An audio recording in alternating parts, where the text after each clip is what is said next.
that these guys purchased, Karen and Ken, back in 2007, and they've now turned it into this remarkable showplace that is Breckon Farms. Very shortly we'll hear from Ken and then also Brad Steele, the CEO of Harness Racing New Zealand. But when you consider the journey that these guys, along with a rather large group of staff headed up by Nigel Fahey, have been through in the last 15, 17 years, and in particular the last 4 or 5, from a time where Karen was telling me earlier today she was in tears and felt that this might be the end of them breeding horses 2019 to what we are witnessing here today is nothing short of remarkable.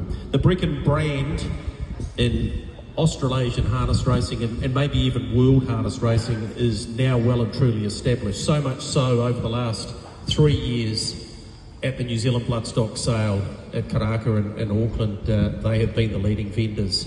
They've changed a lot. They've changed a lot about their breed. They've changed a lot about the way they do their horse business. And today is a great example of just how far they have come, and some of the most notable people that we have here across the racing codes is a fair reflection of that as well. They did want me to acknowledge some people that are here today, including Sir Peter Vella and Andrew Seabrook from New Zealand Bloodstock, and it's part of these guys' vision as well as theirs that the New Zealand Standardbred sale continues to evolve and become the powerhouse that it is. Brad Steele is here, the CEO from Harness Racing New Zealand, along with his racing and wagering manager Matt Peden. Nick Roberts, the CEO of the New Zealand TAB, is here, as well as Bruce Thomas from the Waipa Council. So there are a number of other notable people here today that I'm sure Ken will try and acknowledge, but it's never easy to get everyone that is here. But there's certainly some significant people in the racing industry across the board. I'd like to ask Ken now to officially welcome you here today before shortly we'll parade a couple of the star broodmares that these guys have, and of course the recently acquisition of Millwood Nike. It'd be great to see her parade. But please put your hands together for Ken Breckon.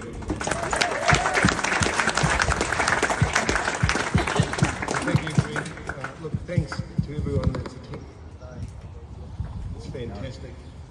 From both codes, I think that's wonderful. I think the future for our industry is exactly that, collaboration between both of us. We've got to drive forward, we've got to throw everyone's little agendas away and be one. And I think Ian Tane is... Can I? Got to go right up. Sorry. So I think Ian Tane, they've come on board, has given us an olive branch, and I know we're all responding to it. The stakes are going up. There's not a better time to buy a horse. Look, I want to tell you a little bit. There's 36 waiting there, all right? So we don't talk about checkbooks anymore, because that's another story of mine when I bought my first horse, but I think Karen's organised an FPOS machine. Look, if I go right back, and I think it's important because some of you won't know my story, I came back with my late brother back in, where are we, 1995, 1996, and I started in a small plumbing distribution business, and he did probably what suited him. He got into the alcohol game. He was working for Dominion Breweries, and a very happy chap he was. 12 months later, I had an opportunity to buy half the business, which we grabbed in both hands. The only thing missing, we had no money. So we went across to, and we had a chat with my dear stepfather, and he was good enough to put the family home up, and we were able to buy half the business. We battled, I can tell you, we really battled in those early days, and my partner Ron Brattain said to me, had a meeting with me and my late brother and said, if we don't sell 40 grand this month, we're all done. He said the banks will be knocking the doors down. They're actually here tonight.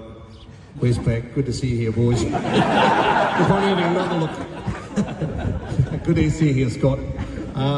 But look, anyway, look, my brother and I went away, and I said, this is not good. And of course, over a few beers, what we normally do. A couple of wine, probably half a bottle of bourbon, or a full bottle of bourbon. He said, this is not looking good. He said, George and Mum might lose the house.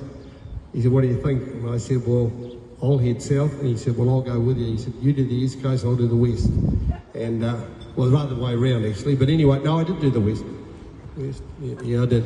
But anyway, so off we went, and I said to Ron Butane, you won't see us, we're on our way. So we went away, and I can tell you, a couple of months later, we did come back for a breather, but we actually turned over 700,000. And then he went off his rocker. He said, you're going too good, we can't afford the stock anymore. Couldn't win. But it was the start of a very successful business.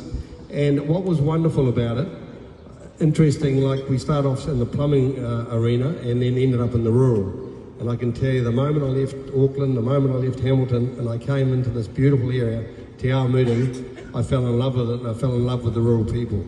And some of those people are here today. Ken and Pam Osborne, put your hands up. There they are. Well, I used to go and see Pam. She was doing the buying at the time. Ken was out the back, supposedly working. Used to get a bit pissed because I wouldn't leave the wife alone, but we had a lot of chats, didn't we, Pam?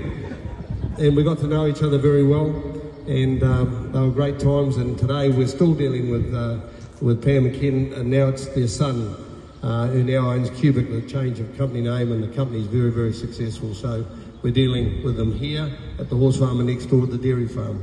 So great to have you here today. The Roy Guards, Brightsons, they're up there. They're in our syndicate, as are the Osborns.